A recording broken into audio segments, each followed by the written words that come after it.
Na blind item ang isang big star na pipirma sa ABS-CBN. Ang nakasulat lang na clue ay pagkatapos ng mahabang panahon, isang malaking bituin ang pipirma sa ABS-CBN, abangan. Hindi sinabi sa clue kung babae o lalaki bang big star na ito.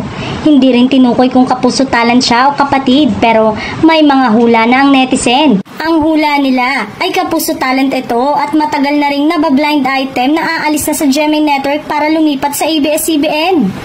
May nagsabi namang aktor ang lilipat sa ABS-CBN. Kapuso aktor siya, kaya lang parang walang rason para siya'y lumipat dahil may kontrata pa siya sa GMA. Payo ng netizen sa mga nanguhula, hintayin na lang na pumirma ng kontrata sa ABS-CBN ng nabablind item at doon malalaman kung tama sila. Hindi naman siguro magiging dahilan para muling uminit ang network war between ABS-CBN at GMA Network sa paglipat ng kapuso talent na ito para maging kapamilya.